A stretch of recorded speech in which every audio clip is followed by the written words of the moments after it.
tá? De parcerias. Quero falar agora sobre Luiz Henrique, a grande notícia das últimas horas. A confirmação de que Luiz Henrique será jogador do Botafogo. Só para contar. Muita gente já está cravando que o negócio está acertado. Na manhã dessa sexta-feira, conversei com um dos empresários do Luiz Henrique. Ele falou: Nicola, não crava ainda. De fato, o John Textor avançou nas tratativas com o Betis, mas não há um acordo fechado com o Luiz Henrique, tá? Então eu vou ter um pouquinho mais de cuidado do que a grande maioria que está cravando. Vou dizer que as coisas estão bem encaminhadas. A operação não é de 20 milhões de euros como todo mundo está publicando. A proposta que o Textor fez ao Betis é de 16 milhões de euros fixos e mais 4 milhões de euros em bônus, totalizando 20 milhões de euros ou 107 milhões de reais. O Betis só teria acesso ou direito a esses 4 milhões de euros se algumas metas fossem alcançadas. De qualquer forma, já se tornaria a contratação mais cara da história do Botafogo e uma das mais caras do futebol brasileiro. Nicola, mas o Luiz Henrique vai para o Botafogo ou vai para o Lyon? Essa é outra informação super importante. Também, de acordo com essa pessoa com quem conversei, a ideia do Textor é colocar o Luiz Henrique no Lyon. Só que o clube francês, que faz parte do pool de clubes que o Textor é dono, não pode receber estrangeiros agora. O limite já foi esgotado. Então o Luiz Henrique ficaria esses 6 primeiros meses do ano no Botafogo e se mudaria em agosto para o clube francês.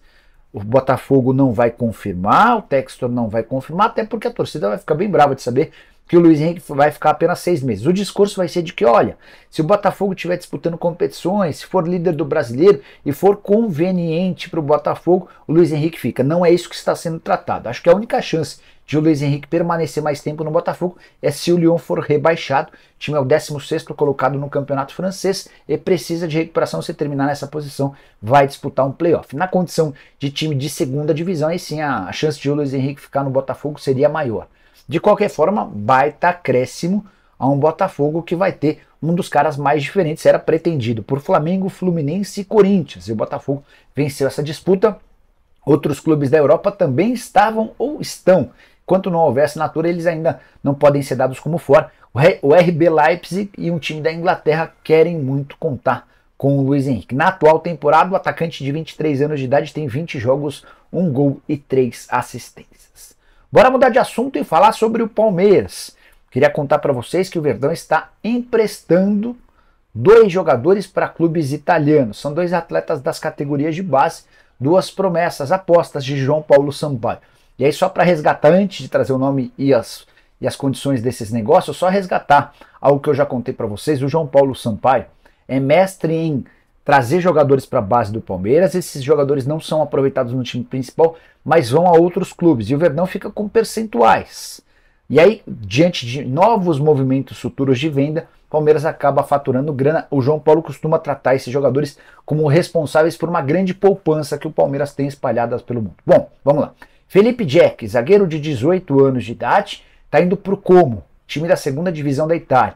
Esse time foi treinado nas últimas semanas pelo Fábregas, jogador lendário. Fábregas, que inclusive é um dos acionistas, um dos donos do Como. Foi o próprio Fábregas quem entrou em contato, gostou do Felipe Jack, sabe que ele tem passaporte italiano e fez enorme força para que esse jogador fosse contratado. A operação de 300 mil euros pelo empréstimo de 1 ano e meio.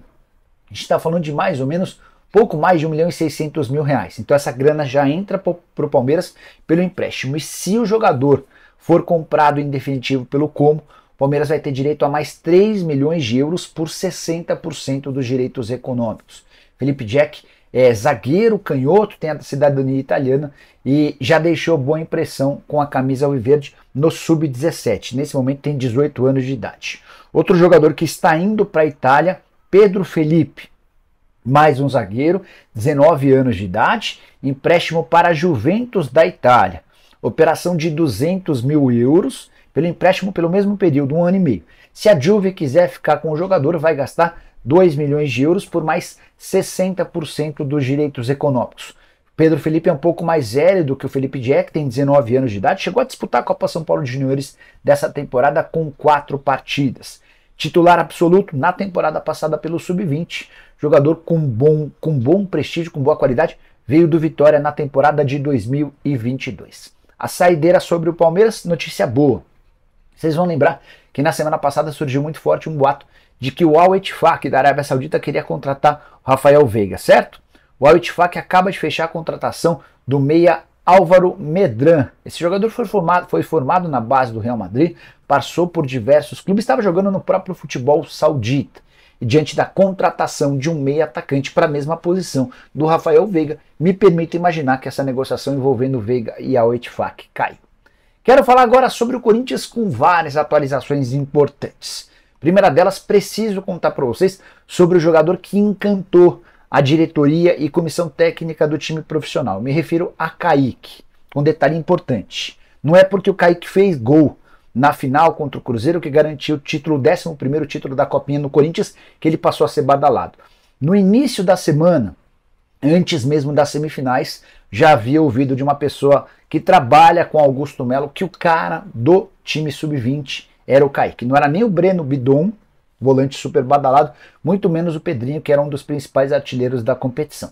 Que o cara que mais chamou a atenção de todo mundo no profissional é o Kaique, ponta de muita qualidade, versatilidade, pode jogar pela direita, pela esquerda, rápido, driblador, dá assistências. Ele inclusive termina a Copinha como o cara que mais deu assistências, foram 6 passes para gol, ainda 3 gols. Então ele foi o maior assistente e o segundo com mais participações em gol. Na soma de gols e assistências foram 9 participações. Uma curiosidade sobre ele: jogador formado na base do Palmeiras, foi dispensado pelo Verdão por ser muito franzino.